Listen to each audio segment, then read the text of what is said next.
Ahora sabrás cómo desidentificarte y liberarte del ego. La manera correcta de hacerlo, se encuentra oculta en una pequeña parábola del Zen. La parábola es la siguiente. Keiichu, el gran maestro Zen de la era de Meiji, era el abad de Tofuku, un enorme templo de Kioto. Un día vino a visitarle por primera vez el gobernador de Kioto. Su asistente le llevó la tarjeta de visita del gobernador, en la que se leía: Kitagaki, gobernador de Kioto. No tengo nada que tratar con ese tipo, dijo Keiichu a su asistente. Dile que se largue de aquí. El asistente devolvió la tarjeta con sus disculpas. Ha sido culpa mía, dijo el gobernador. Tomó un lápiz y tachó las palabras gobernador de Kioto. Pregúntale otra vez a tu maestro. Ah. ¿Es Kitagaki? Exclamó el maestro cuando leyó la tarjeta. Hombre, dile que pase. La existencia es una celebración continua, excepto para el ser humano. La existencia es un carnaval, una orgía de alegría, excepto para el ser humano. El ser humano se ha salido de esta tremenda celebración sin fin. El ser humano ha dejado de formar parte de ella, y permanece solo, alineado. Es como si el ser humano hubiera perdido las raíces que debería tener en la existencia. El ser humano es un árbol que está muriéndose, secándose, que ha dejado de estar vivo. Los pájaros ya no vienen a posarse en sus ramas, las nubes no le cantan, los vientos no danzan a su alrededor. ¿Qué le ha sucedido al ser humano? ¿Y cómo? ¿Por qué se halla en un infierno así? ¿Por qué está el ser humano metido en tal situación? Debe haber algo fundamental que no funciona. El análisis Zen, el diagnóstico Zen, se debe a que el ser humano piensa que es. Los árboles no piensan, carecen de yo. Las piedras no piensan, carecen de un yo. El cielo carece de un yo, la tierra carece de un yo. Sin un yo no hay posibilidad de caer en la miseria. El yo es la puerta que da a la miseria. El Buda lo llamó Atta, el ego, el yo. Somos desgraciados porque estamos demasiado en el yo. ¿Qué quiere decir que estamos demasiado en el yo? ¿Y qué sucede exactamente cuando estamos demasiado en el yo? O bien se está en la existencia o en el yo, pero ambas cosas no son posibles. Estar en el yo significa estar aparte, ser separado. Estar en el yo significa convertirse en una isla. Estar en el yo significa trazar una línea de separación a tu alrededor. Estar en el yo significa realizar una distinción entre esto soy yo y esto no soy yo. La definición, la separación entre yo y no yo, es lo que es el yo. El yo aísla. Y te congela, dejas de fluir. Si fluyes, el yo no puede existir. Por eso la gente parece cúbitos de hielo. Si carecen de toda calidez no pueden albergar nada de amor. El amor es calidez, y ellos tienen miedo del amor. Si les llega algo de calidez, empiezan a deshacerse y desaparecen las fronteras. En el amor desaparecen las fronteras. En la alegría también desaparecen, porque la alegría no es fría. Nada es frío, excepto la muerte. El yo es muy frío. El yo es la muerte. Quienes viven en el yo están ya muertos, o tal vez ni siquiera llegaron a nacer. Se perdieron su nacimiento. Nacer, vivir, significa fluir, ser cálido, deshacerse, disolverse, no saber dónde se acaba y dónde comienza la existencia, desconocer los límites, permanecer en esa consciencia difusa. Eres consciente, desde luego, pero no hay consciencia de la propia identidad. La consciencia en sí misma es inconsciente de la propia identidad. La consciencia puede convertir al ser humano en el ser más feliz de la Tierra. Es una gran oportunidad, pero justo al lado acecha un peligro. La consciencia puede convertirse en egocentrismo en cualquier momento, y en el instante en que la consciencia se vuelve egocentrismo, lo que iba a ser gozo se torna maldición. Te conviertes en algo muerto. Entonces solo pretendes estar viviendo, ¿te lo crees? Pero lo único que haces es arrastrarte, esperar a que llegue la muerte y te libera a tu supuesta vida. El enfoque Zen trata de cómo volver a convertirte en un no yo. De cómo volver a disolver las demarcaciones, cómo no aferrarse a estas demarcaciones. Cómo volver a abrirse. Cómo ser vulnerable, cómo estar disponible para la existencia, de manera que pueda penetrarte hasta la médula. Dice Lao Tse. Todo el mundo parece tan seguro de sí mismo, menos yo. Todo el mundo parece tan bien definido, menos yo. Yo permanezco muy indefinido, ambiguo. Exactamente no sé dónde estoy o qué soy o qué no soy. No sé cómo definir el yo y el otro. No sé dónde se separan yo y tú. Esencialmente, no están separados. Yo es la polaridad de tú. Son vibraciones de la misma energía. Esa energía que habla en mí está escuchando en ti. No está separada, no puede estarlo. Es un único espectro, solo una longitud de onda. La misma onda que habla en mí está escuchando en ti. La misma energía es hombre en ti y mujer en otra persona. La misma energía es ser humano en ti y vegetal en los árboles. La existencia está hecha de la misma energía. Es un único material, tanto en las piedras como en las estrellas. En el hombre y en la mujer. Es un todo. Perder ese todo y confinarse en el yo es la desgracia. Ese es el infierno. No esperes ningún otro infierno, ya estás en él. Tu ego es tu infierno. No hay otro. No pienses en un lugar profundo, oculto bajo la tierra. Está aquí, ya estás en él, está en ti. Viene con el ego. Debemos comprender este fenómeno del ego. Una vez que lo comprendamos, el Zen se torna muy claro. Entonces el Zen resulta ser una metodología muy sencilla. Una vez que en ti surge la comprensión de qué es este yo, puedes convertirte fácilmente en no yo. Esa comprensión misma te libera del yo. Al surgir la comprensión, el yo empieza a desaparecer, de la misma manera que cuando enciendes la luz en una habitación desaparece la oscuridad. Primero hay que entender que cuando nace un niño carece de ego. No sabe quién es. Es una hoja en blanco. A partir de entonces empezamos a escribir en él. Le decimos que es un niño o que es una niña, que es musulmán o hinduista, que es bueno o malo, que es inteligente o estúpido. Empezamos a alimentarle ideas. Empezamos a proporcionarle ideas acerca de quién es. Que si es hermoso o no, obediente o desobediente, amado o no amado, necesitado o prescindible, un continuo torrente de ideas. Esas ideas se van acumulando en su conciencia, y el espejo empieza a cubrirse de mucho polvo y algunas de las ideas comienzan a fijarse, a enraizarse en el ser del niño. Empieza a pensar de la manera que le has enseñado. Poco a poco, se olvida totalmente de que llegó al mundo como pura vaciedad. Empieza a creer. Y un niño confía sin límites. Confía en todo lo que le dices. Te ama. Todavía no duda, todavía no sospecha. ¿Cómo podría sospechar? Es tan puro, es solo pura conciencia, puro amor. Así que, cuando su madre le dice algo, él confía. Ahora los psicólogos dicen que si le repites algo a una persona continuamente, acaba convirtiéndose en eso. Te conviertes en lo que piensas que eres. Bueno, no es que te conviertas en ello, sino que esa idea se enraiza profundamente, y de eso es de lo que trata el condicionamiento. Si le repites continuamente a un niño que es estúpido, se tornará estúpido, empezará a pensar que es estúpido. Y no solo eso, sino que comenzará a comportarse de manera estúpida. Tendrá que ajustarse a cierta idea que se le ha dado. Cuando todo el mundo cree que es estúpido, él también piensa que debe serlo. Es muy difícil creer algo que nadie piensa de ti. Es imposible. Se necesita algún tipo de apoyo. El niño carece de todo apoyo. Busca a su alrededor, busca en tus ojos. Tus ojos funcionan como un espejo en él, ve su rostro en ellos, y también ve lo que estás diciendo. Un niño puede volverse hermoso, feo, un santo o un criminal. Depende del condicionamiento, de cómo le condiciones.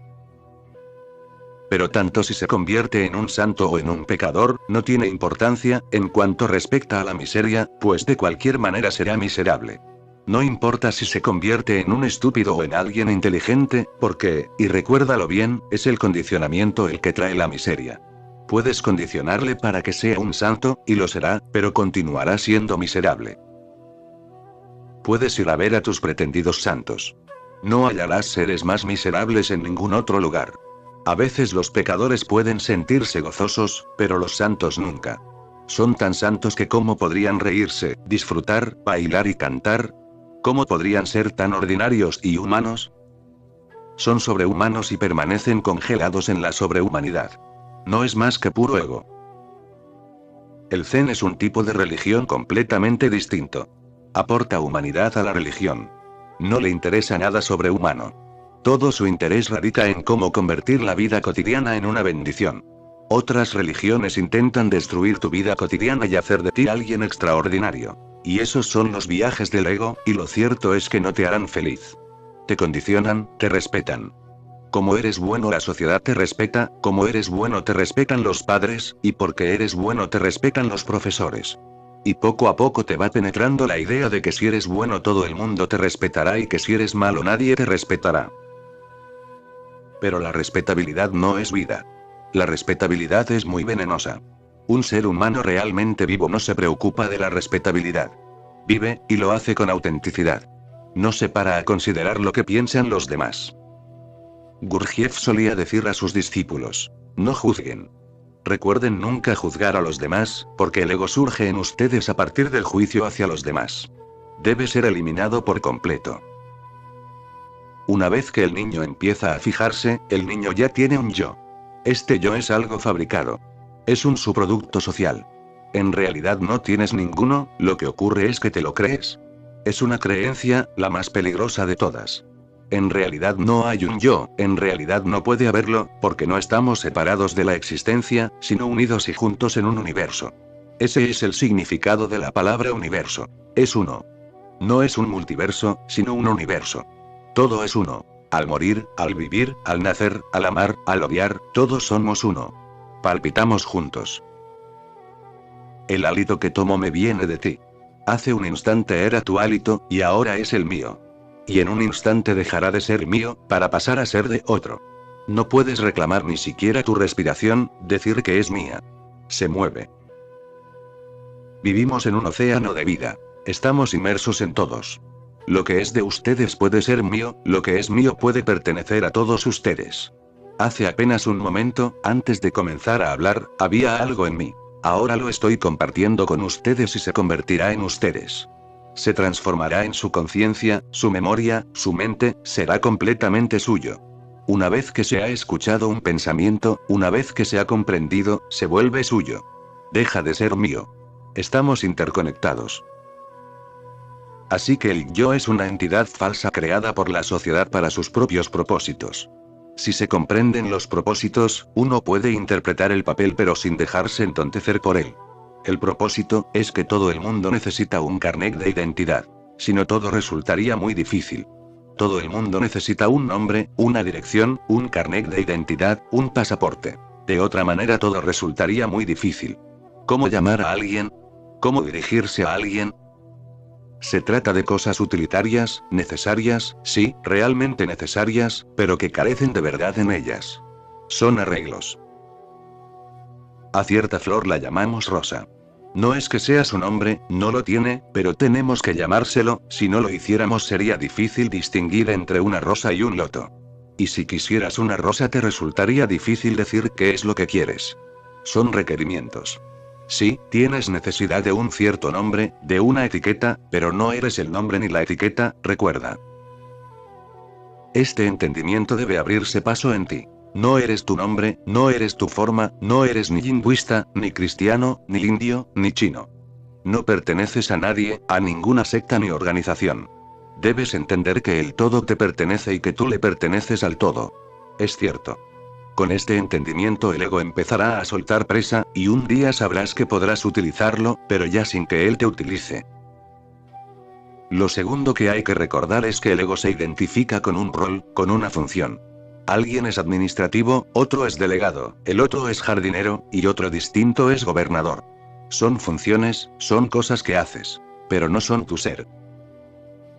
Cuando alguien pregunta, ¿y tú quién eres? Y tú dices, soy ingeniero, tu respuesta es existencialmente errónea. ¿Cómo puedes ser ingeniero? Eso es lo que haces, no lo que eres. No te encierres demasiado en tu función, porque encerrarse demasiado en ella es encarcelarse. Realizas las funciones de un ingeniero, o el trabajo de un médico, o de un gobernador, pero eso no significa que tú eres eso. Puedes abandonar el trabajo de ingeniero y convertirte en pintor, y puedes dejar de hacer de pintor y ser barrendero, eres infinito. Al nacer, un niño tiene disponible la infinitud.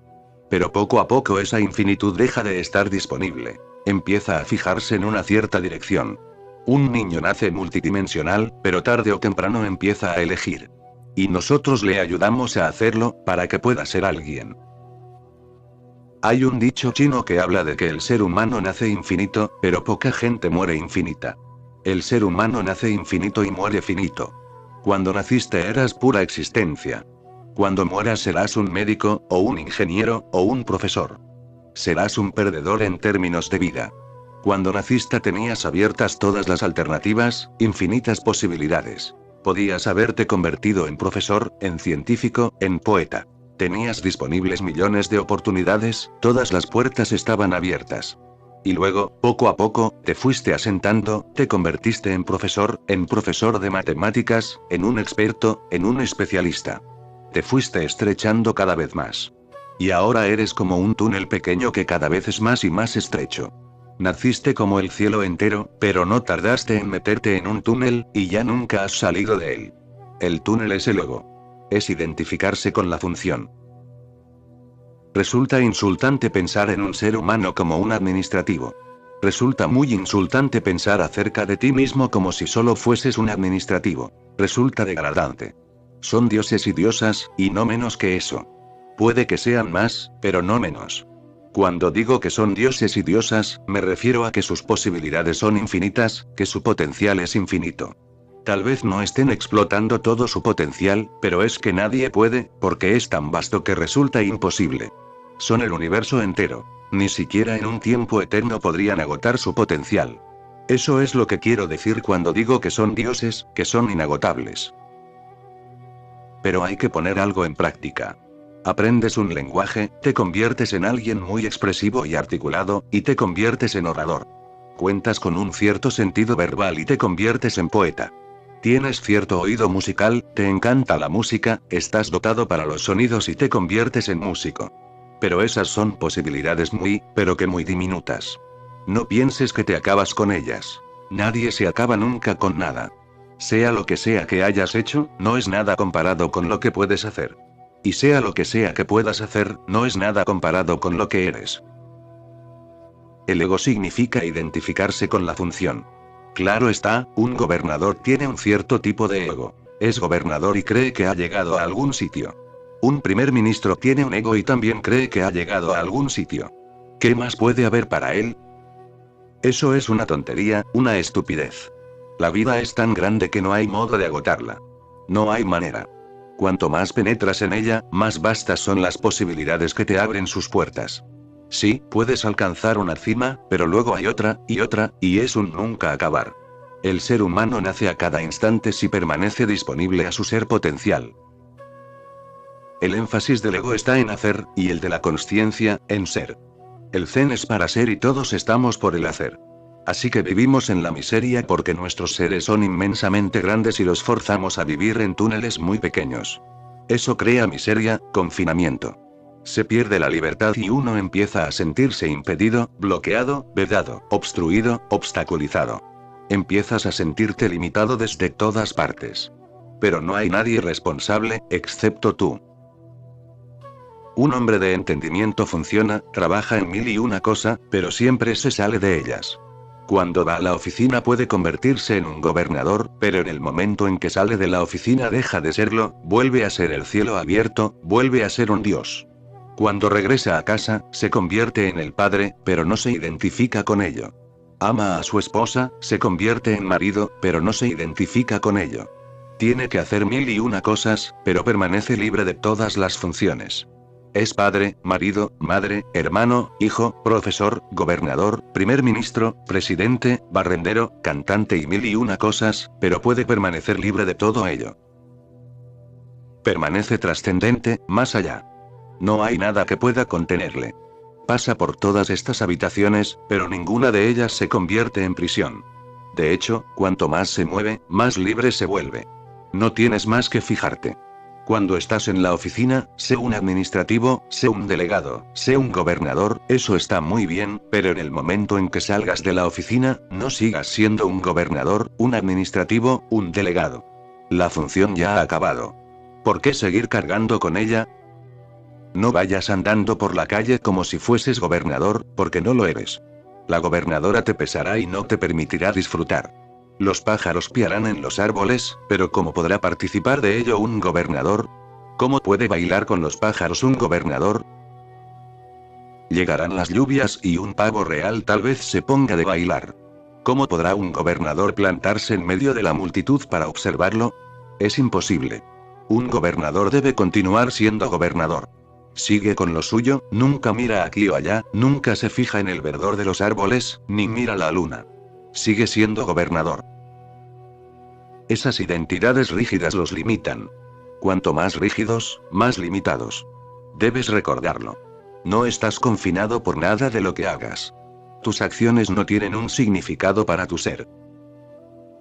Hay personas que vienen a verme y me preguntan, ¿y qué sucede con el karma pasado? ¿Y con vidas pasadas? Cuando digo que pueden alcanzar la iluminación en un instante, me preguntan, ¿y qué pasa con el karma pasado?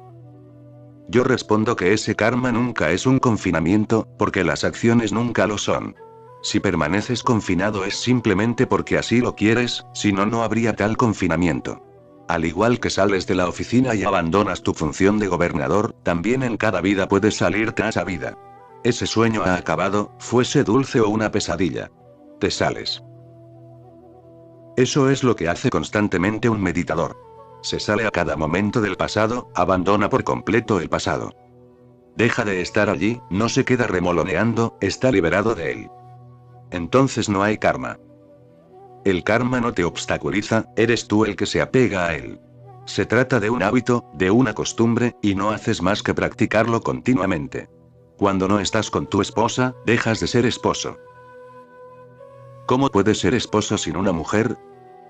No tiene sentido. Cuando no estás con tu hijo, no eres ni padre ni madre. Cuando no escribes poesía, no eres poeta. Cuando no bailas, no eres bailarín. Solo lo eres cuando te pones a bailar. En ese momento palpitas en una cierta función como bailarín, pero solo en ese momento. Cuando se detiene la música, desaparece el bailarín, y tú te sales de ello. De esa manera uno se mantiene libre, flotando, fluyendo. Me han contado que el bufón del rey hacía tantos juegos de palabras que el rey, desesperado, le condenó a la horca. No obstante, cuando los verdugos se llevaron al bufón al cadalso, el rey, pensando que después de todo no era nada fácil dar con un buen bufón, se echó atrás y envió un mensajero con el perdón real. El mensajero llegó al cadalso justo a tiempo, y allí estaba el bufón, ya con la soga al cuello, y leyó el decreto real. Pero para que el bufón fuese perdonado debía prometer que nunca volvería a hacer otro juego de palabras. El bufón no pudo resistir la tentación y canturreó. Si no hay horca, me bailo una polca. Y le colgaron, claro. ¿El karma pasado? Tu vida pasada ya no está ahí, ¿cómo es que sigue revoloteando a tu alrededor? Está ahí solo a causa de tu costumbre, porque no dejas de ponerla en práctica. Lo practicas en esta vida. El día que abandones esa costumbre te liberarás de ello. Podrás abandonar todo el pasado en un instante. Este es uno de los grandes mensajes del Zen, que puedes iluminarte instantáneamente. Todo el resto de religiones se muestran muy miserables respecto a la iluminación. Son pura miseria, muy serias y formales. Afirman que hay que cerrar todas las cuentas, que los malos karmas deben equilibrarse con otros buenos. Que llevará tiempo y no es nada fácil. Pero ya llevas dando vueltas por aquí desde toda la eternidad, y ya has hecho tantas cosas, que liquidarlo todo resultará imposible. Y mientras tanto, mientras vas liquidando tu pasado, irás haciendo otras muchas cosas, que se irán convirtiendo en tus problemas futuros.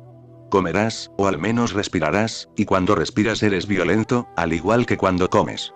Y vivirás, y la vida es violenta, así que algo se te irá pegando. Se convertirá en un círculo vicioso.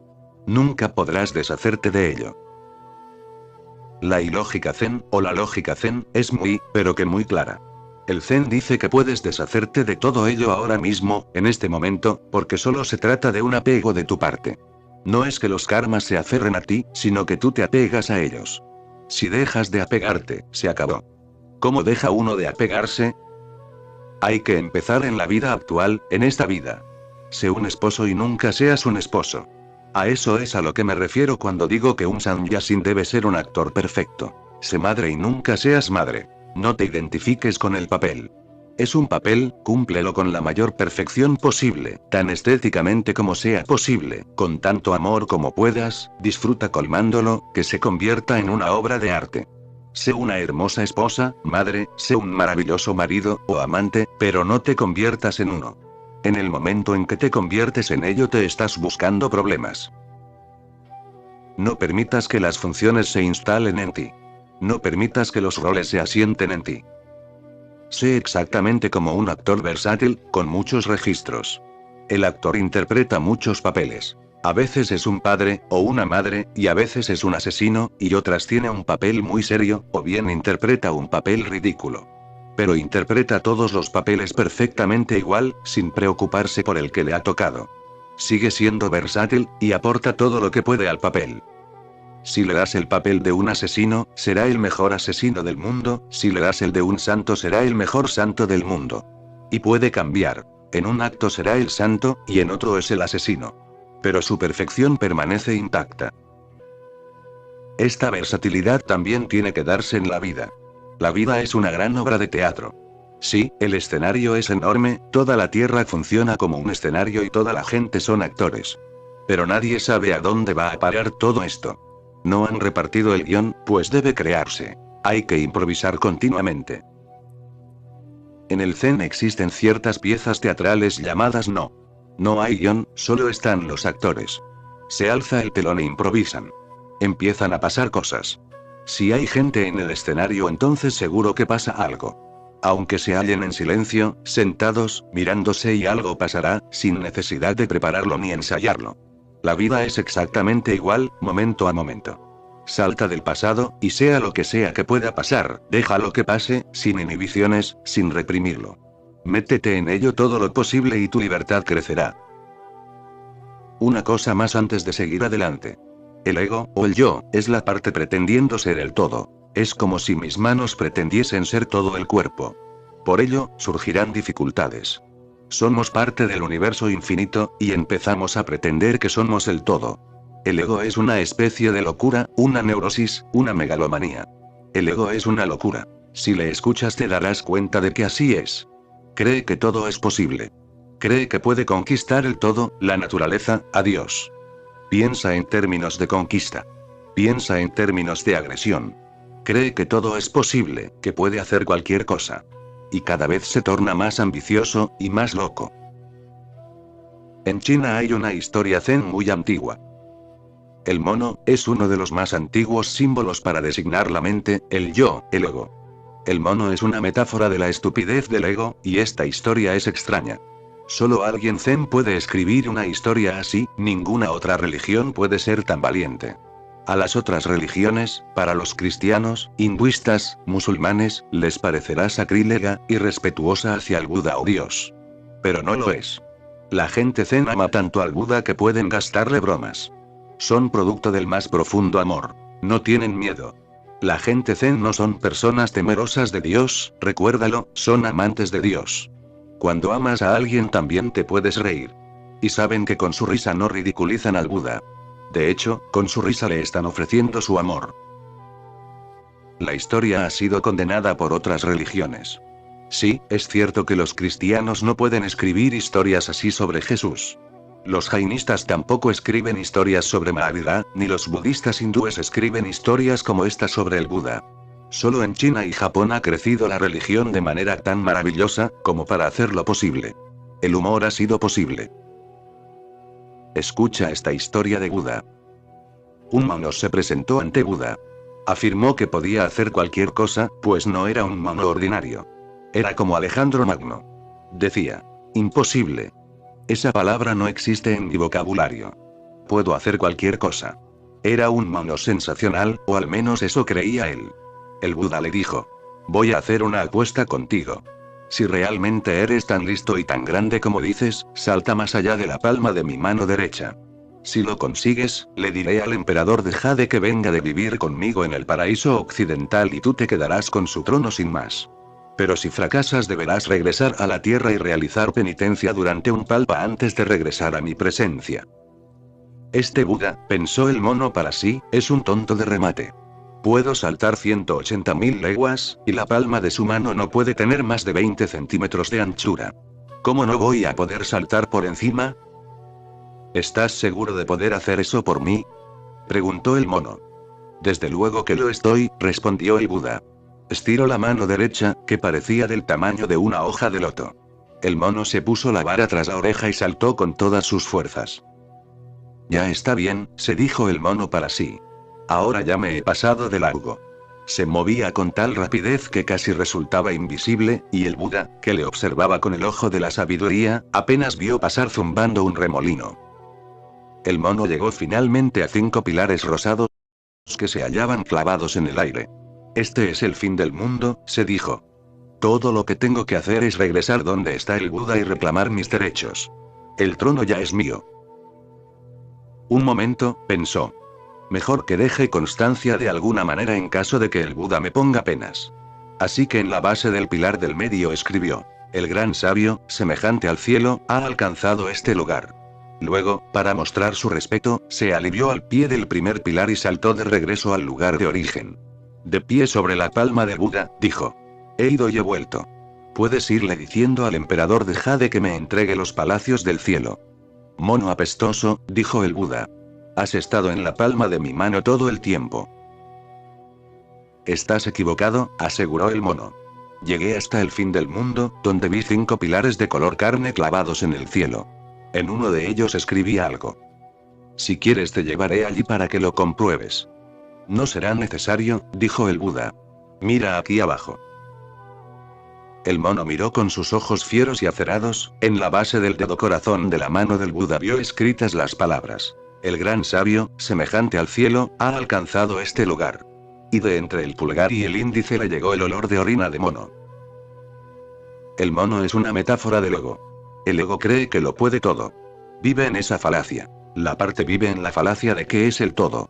El ego impotente vive en la falacia de que es omnipotente. El ego, que ni siquiera existe, cree que es el mismísimo centro de toda existencia. De ahí proviene la miseria. Realizamos todo tipo de esfuerzos, y todos fracasan porque el enunciado es falso. El ser humano intenta triunfar pero nunca lo logra. Todo triunfo conlleva frustración. Hemos acumulado mucho dinero y muchos chismes, y hemos progresado muchísimo, pero la miseria no hace más que crecer. Hoy en día, la miseria es mayor que nunca. Nuestro siglo es el más avanzado científicamente. El ser humano nunca ha sido tan opulento ni nunca ha contado con tanta tecnología para explorar la naturaleza, pero tampoco nunca ha sido tan miserable. ¿Qué es lo que no funciona? El enunciado mismo es falso. Para el no yo todo es posible. Para el yo nada es posible. Si quieres conquistar el mundo, saldrás derrotado. Si no pretendes conquistar el mundo, entonces serás conquistador. En rendirse a la experiencia radica la victoria.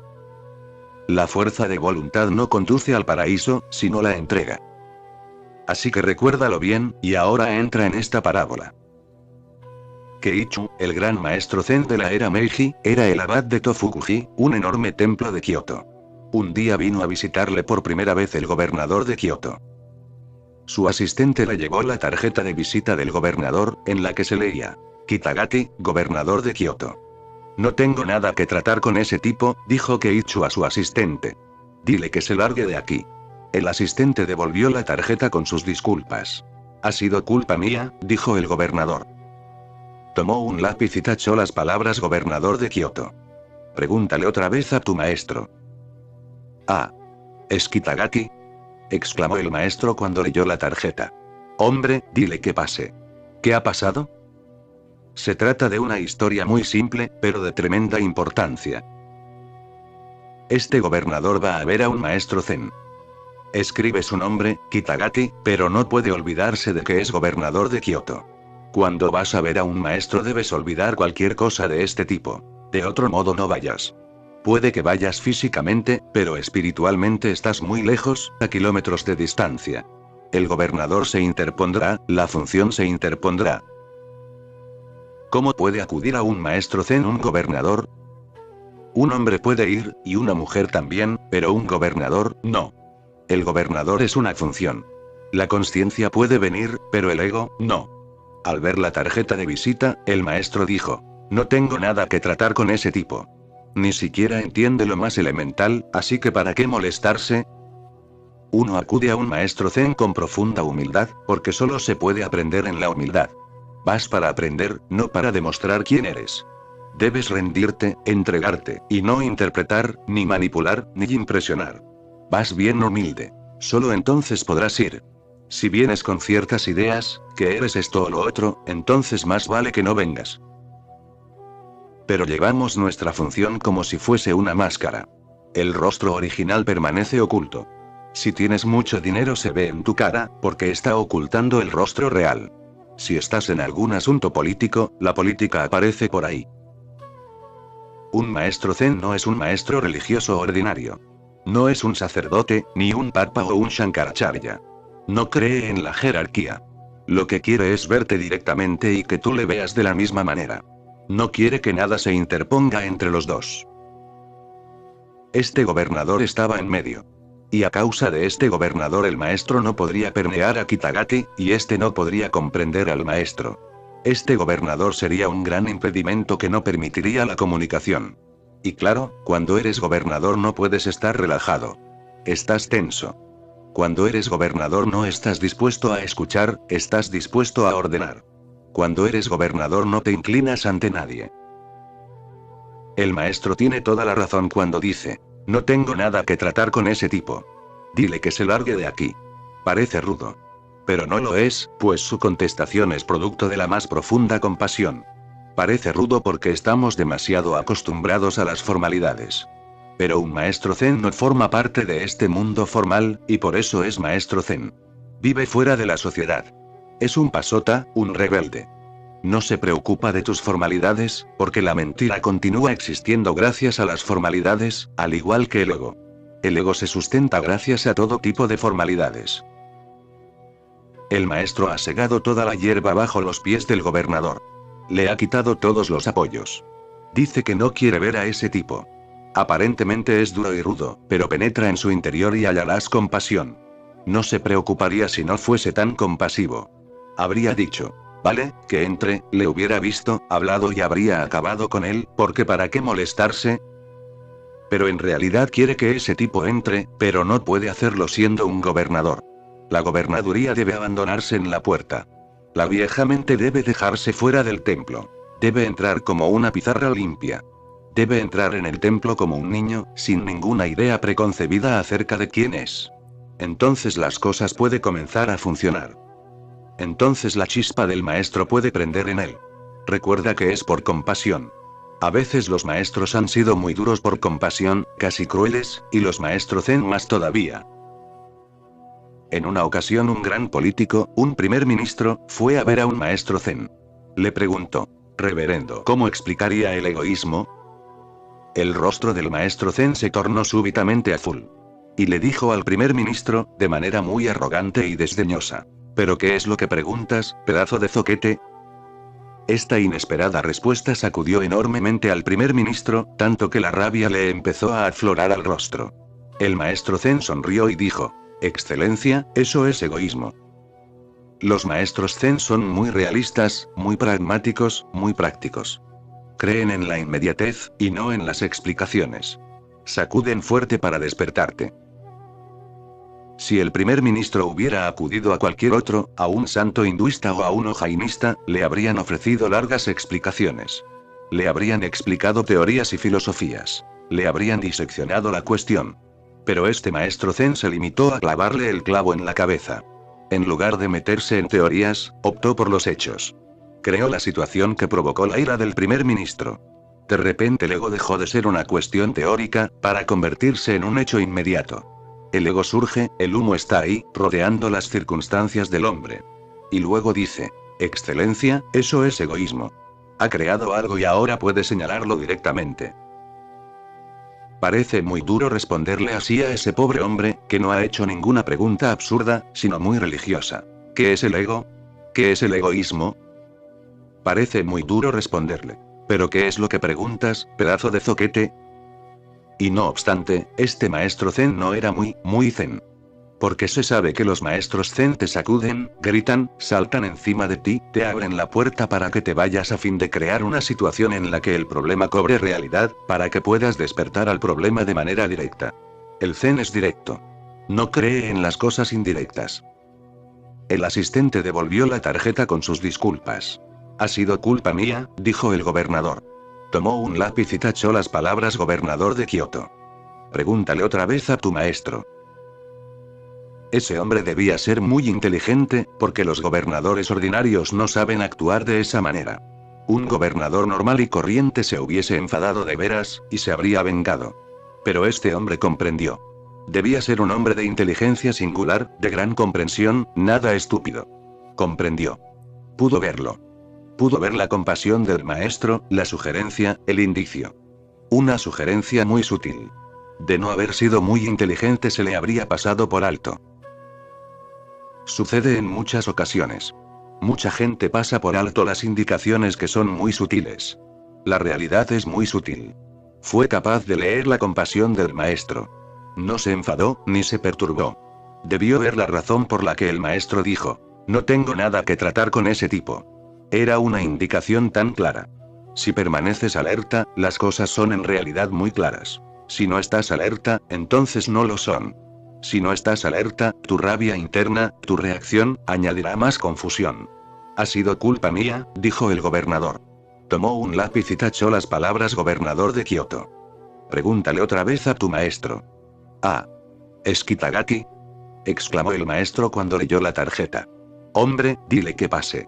La situación cambió por completo con solo deshacerse de las palabras gobernador de Kioto. ¿Puede un cambio tan pequeño provocar otro tan grande? Sí, pues la vida consiste en cambios muy pequeños. El ego no es gran cosa, más bien es una cosa pequeña. Pero mientras que sufras por su causa, te parecerá muy grande. Si eres lo suficientemente inteligente como para desecharlo, verás que parece muy pequeño, como una mota de polvo en el ojo. Cuando se te mete una mota de polvo en el ojo te da la impresión de que se te ha metido todo el Himalaya. Todo está oscuro y cada vez ves peor, además de que resulta irritante. Pero cuando atrapes esa partícula de polvo y te la pones en la palma de la mano parece tan pequeña, y eso mismo ocurre con el ego. Una vez que empiezas a poder mirarlo, no parece gran cosa. Y la vida consiste en cambios realmente pequeños. Con un cambio pequeño tiene lugar un giro, y con él cambia toda la percepción global. Es necesario que comprendas lo que sucedió en el interior de ese hombre. El que tachase las palabras gobernador de Kioto solo es lo externo. ¿Pero qué sucedió interiormente? También ahí debió de tachar algo, mucho más importante. Eso fue lo realmente importante. Tachó su función, su papel, su identidad. Se convirtió en una página en blanco. Tachó la idea de que era alguien. Olvidó todo lo que hubo aprendido hasta entonces. En ese momento lo soltó todo. No sabía quién era, así que ¿para qué pretenderlo? Sí, trabajaba de gobernador, de acuerdo, pero ¿qué tiene eso que ver con un maestro Zen? ¿Y por qué tendría que importarle a un maestro Zen el hecho de que seas gobernador o no? Ese pequeño cambio interior puede cambiar el mundo entero. El cerebro humano está dividido en dos partes, en dos hemisferios. Ahora, las investigaciones científicas han demostrado muchos hechos acerca del cerebro humano.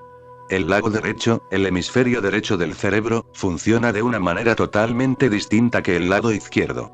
Están unidos por un puente diminuto, y todo el engranaje cambia a través de ese puente. El lado izquierdo del cerebro funciona a través de la razón. Es prosa, lógica, agresión, ambición, ego.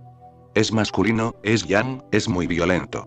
Este hemisferio izquierdo del cerebro es el de las matemáticas, la acción, el análisis, la secuencia, la masculinidad, el tiempo, la agresión, el trabajo y todo ese tipo de cosas. Los dos lados del cerebro están unidos mediante un puentecito muy frágil, y continuamente cambiamos del izquierdo al derecho y viceversa. De hecho, eso es lo que provoca la respiración. A veces respiras por la fosa nasal izquierda, y entonces tiene lugar un cambio y empiezas a hacerlo por la derecha. Cuando respiras por la fosa nasal derecha, se pone en funcionamiento el hemisferio izquierdo, pues están conectados contrariamente. Cuando respiras a través de la fosa nasal izquierda, es tu hemisferio derecho el que funciona. Tu mano izquierda está unida al hemisferio derecho, tu mano derecha lo está al hemisferio izquierdo. Por eso se fuerza a los niños a escribir con la mano derecha. Da la impresión de que la derecha está bien, pero que hacerlo con la izquierda es erróneo. ¿Por qué?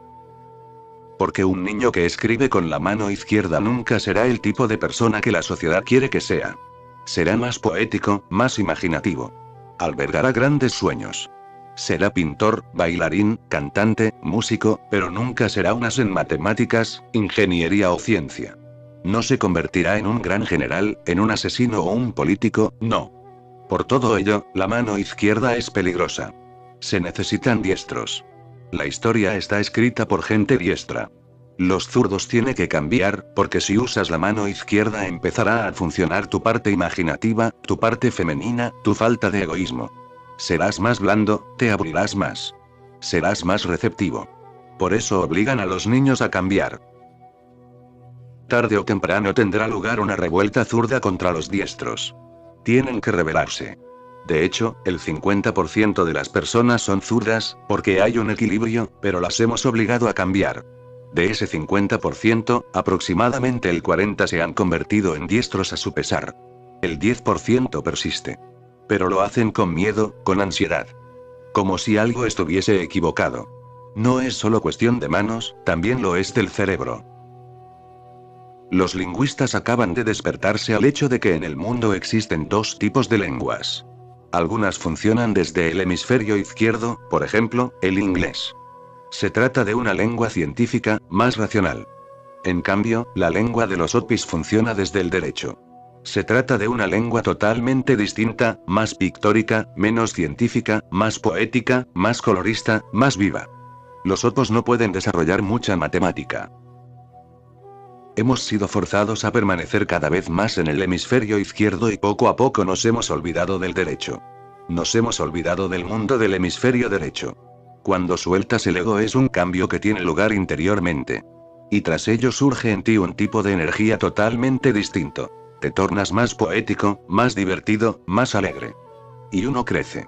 El crecimiento tiene lugar a través de lo femenino, y se realiza por el hemisferio derecho. Así que esta parábola es simbólica. El gobernador comprendió. Y dijo: vale, abandonaré la idea de ser gobernador. Al tachar la idea de que era el gobernador de Kioto pasó de su hemisferio izquierdo al derecho. Y solo es posible mediante esa traslación. Al contar la historia del espíritu del océano hablándole al espíritu del río, Chuang-Tse dice: no puedes hablarle del océano a una rana de pozo, una criatura que pertenece a una esfera más estrecha. No puedes explicarle el hielo a un insecto estival, una criatura de temporada. No puedes explicarle el Tao a un pedagogo, porque su alcance es demasiado limitado.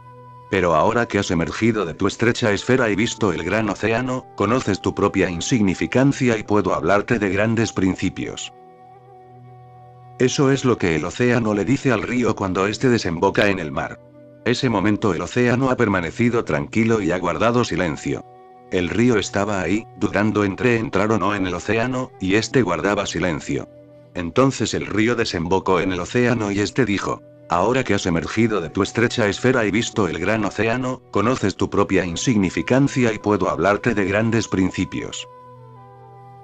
Eso es exactamente lo que sucedió cuando Kitagaki dijo: sí, ha sido culpa mía. Esa sensación de que se había equivocado es un cambio radical. A la gente le resulta muy difícil reconocer que se han equivocado. Trata de defenderse, de racionalizar. Lo más fácil hubiera sido pensar: ese hombre es arrogante, un egoísta. ¿Qué habrías hecho de estar en el lugar de Kitagaki? Piénsalo. Te hubieras dicho que ese hombre era arrogante. ¿Qué clase de maestro es? Un maestro debe ser humilde, un maestro debe ser la humildad personificada.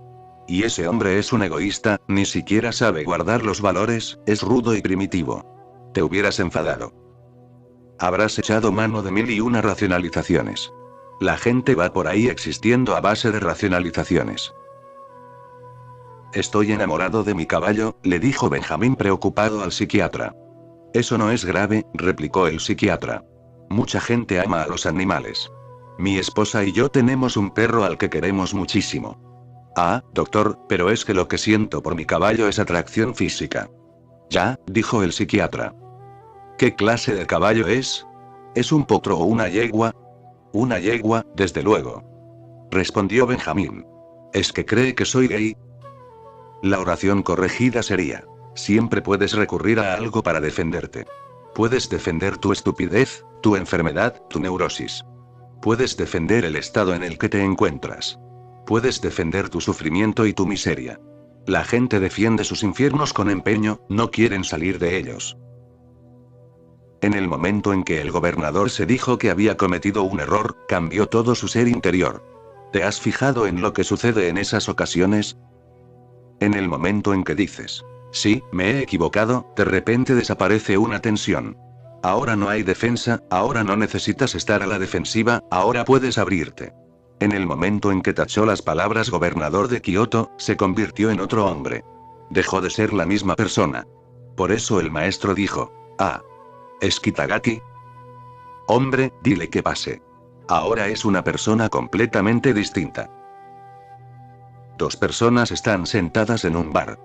Voy a dejar ese trabajo y quiero que vengas conmigo, dijo uno de ellos, después de la 8ª copa. ¿En serio?, preguntó el amigo. Sí. Sé de un sitio en África donde hay un montón de oro esperando a que alguien se agache a recogerlo. Ya sabía que había una pega. ¿Cuál es la pega? Que hay que agacharse. Cuando vas a ver a un maestro tienes que agacharte, y eso es lo más difícil del mundo. El que toques los pies del maestro no se trata únicamente de una formalidad oriental. No es eso. Es simbólico. Ahora se ha convertido en una formalidad, y por eso ya no tiene sentido, pero si le tocas los pies al maestro de verdad hay algo que cambia enormemente en tu interior. Dejas de ser la misma persona, porque has tachado gobernador de Kioto. Eres más libre, estás más abierto y dispuesto a recibir. En el momento en que le tocas los pies al maestro eres más femenino, más pasivo, más dispuesto. Estás listo para ir con el maestro. El viaje es hacia lo desconocido, así que debes confiar. No hay manera de demostrar nada. No lo conoces, no lo has experimentado, no hay manera de demostrarlo aunque exista. Debes confiar. Es como un pájaro enseñándole a sus crías a volar en el cielo. Nunca volaron antes, acaban de romper el cascarón, se están preparando. Ni siquiera saben que tienen alas. Las tienen, pero ¿cómo van a saberlo si nunca han estado en el cielo? ¿Cómo podrán saber que tienen alas? La madre les enseña. ¿Cómo? Sale y aletea. Las crías la observan y empiezan a sentir algo en su interior. Sí, a ellas les gustaría hacer lo mismo. Pero están asustadas. Permanecen sentadas en el borde del nido, atemorizadas. Así que la madre va y les convence. Por favor, venid. Tal vez una de las crías, un poco más valiente que el resto, más dispuesta a lanzarse al peligro, acaba saltando. Su salto resulta extraño, su vuelo no acaba de ser vuelo, y no tarda en regresar. Pero ahora sabe que tiene alas. Ahora aprender solo es cuestión de tiempo. Sabe que es capaz de hacerlo. A veces la madre debe empujar a las crías, solo empujarlas, para que sean conscientes de sus alas.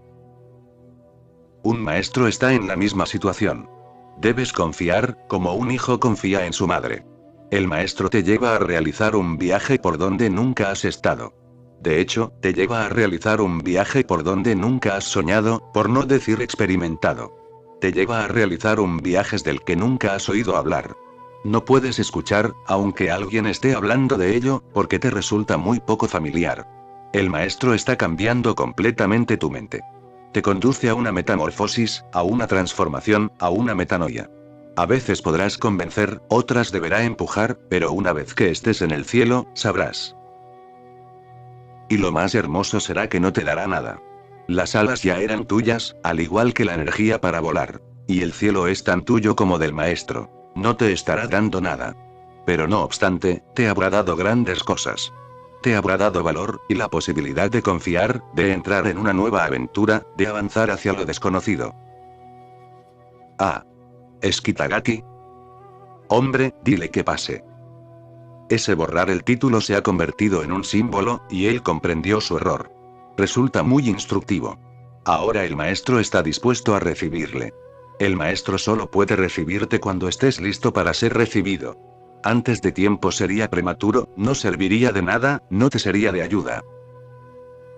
Si el maestro se hubiera mostrado un poco más formal, la visita del gobernador hubiera sido un tiro a ciegas. Pero como el maestro no lo fue, el gobernador tuvo la oportunidad de crecer. Y creció, porque ese crecimiento hay veces en que tiene lugar en un instante. La inteligencia no necesita tiempo.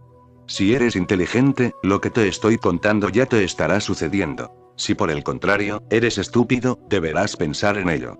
Si no, en el momento en que yo dijese algo, a ti te pasaría ese algo.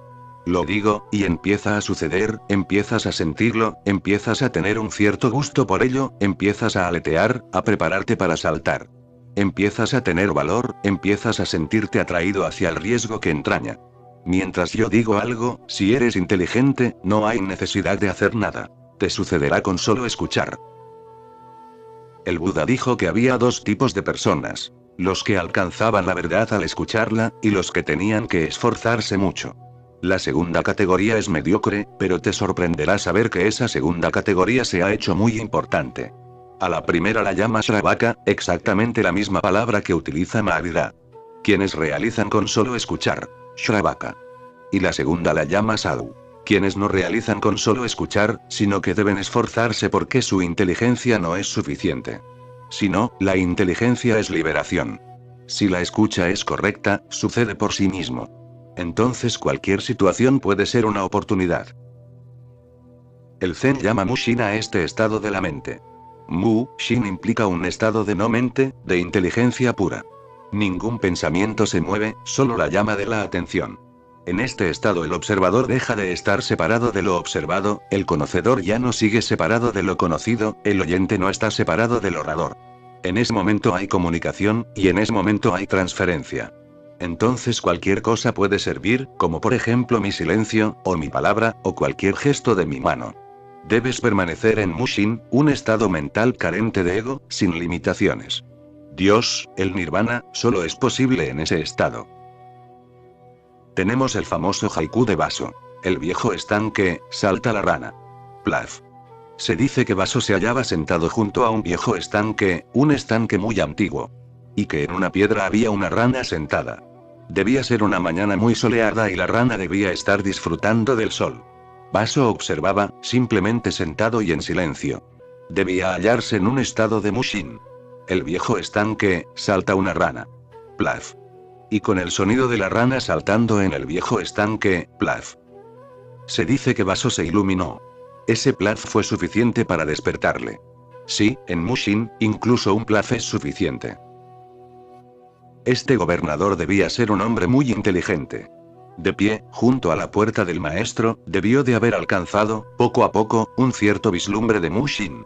Y cuando llegó el asistente, con las excusas, señor, el maestro no desea verlo. Ha rechazado la tarjeta.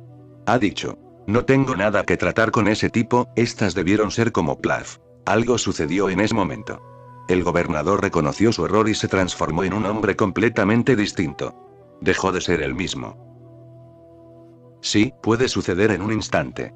Es una cuestión de pura comprensión. Este canto del cuclillo también puede conseguirlo, plaf. El viento al pasar entre los árboles también puede provocarlo, plaf. Es posible.